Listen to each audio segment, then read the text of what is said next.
曾经一度笼罩在紧张氛围之下的中印边境，在2022年的第一天传来积极信号。中印边防军人一改过去的紧张对峙，互致新年祝福，并交换糖果。不过，就在同一天，中国戍边官兵在加勒万河谷誓言保卫祖国，印度反对党却妄称此举为所谓的入侵。另外，印度媒体又炒作中国可能正在所谓拉达克地区东部的班公湖上建一座桥。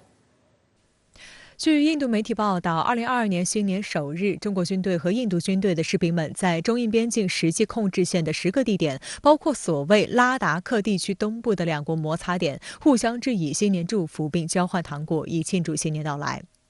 印度时报报道中提到，两军这一互动之举是在中印第14轮军长级会谈前发生的，会谈可能将于本月晚些时候进行。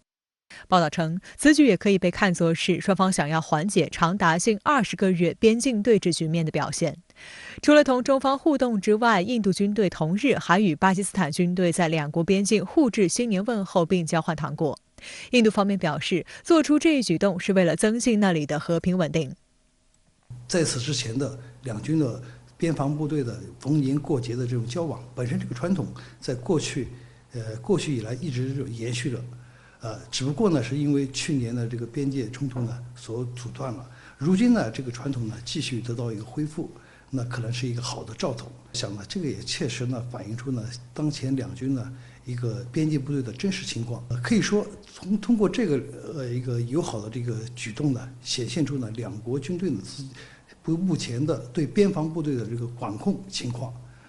确实呢是有利的。双方的这个交流这个渠道呢，确实也是畅通的。特别是两国部队呢，也是切实的履行了两国领导人的维护边境问题的这个政治意愿。此后，印度媒体持续炒作中印边境问题，印度军方也不断加大边境地区的军力部署，导致边境局势持续紧张。在经过双方长达9轮军长级会谈后，中印双方达成共识，两军位于班公湖南北岸一线部队于2021年2月10号开始同步有计划组织脱离接触，进而避免了中印关系继续下滑，减少了短期内引发摩擦冲突的可能。此后，中印曾于2021年10月在楚舒勒莫尔多边境会晤点举行第13轮军长级会谈，但由于印方坚持不合理也不切实际的要求，使谈判增加了困难。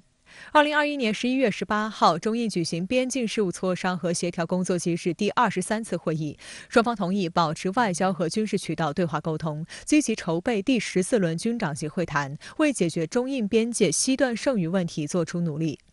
有关于中印边境的最新情况，中国外交部发言人赵立坚在上周五的例行记者会上曾介绍称，目前中印边境局势总体平稳，中印双方正通过外交和军事渠道就推动边境局势缓和保持对话沟通。我们还是非常坚持的，就是中印两国呢，这个互为发展机遇，互不视为这个威胁，这样一个重要的共识。对于印度来看呢，我们看到呢，去年到现在，这个地区国际形势呢也发生了一个比较重大的变化。中印两国呢，在一些问题上呢，还是可以展开一些合作的。在印度看来呢，如果继续的推行的这种以此前的这个与中国为敌的这种呢，这也不符合他的国家利益。这样呢，在这个两国的这个共同的背景下，14轮军长级会谈呢，我个人呢还是保持一个更加乐观的一个看法吧。受边界冲突影响，2021年度中印关系在低谷徘徊。尽管两国军队在班公湖与嘉南地区成功脱离接触，但边境地区的紧张气氛仍未完全消失。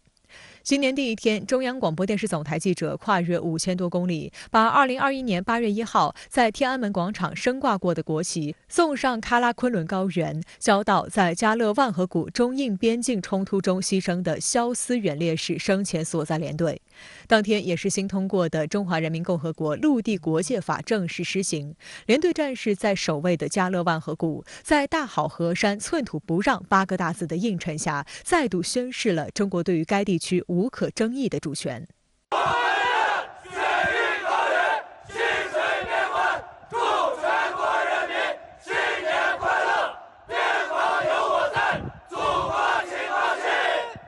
中国军人在自己的领土上展示国旗并宣誓。印度国内反对党国大党领导人拉胡尔·甘地周日却在社交媒体上将此正常之举妄称为入侵，并鼓动莫迪政府在此问题上打破沉默，回应中国。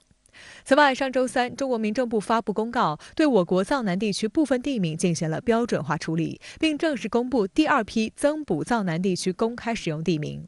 印度外交部发言人阿林丹·巴奇第2天却妄称，该地区被称为阿鲁纳恰尔邦，是所谓印度不可分割的一部分。中方给这些地方规定兴起的名字，并不能改变这一事实。对此，中国外交部第2天就回应指出，藏南地区位于中国西藏自治区，有史以来就是中国领土。为加强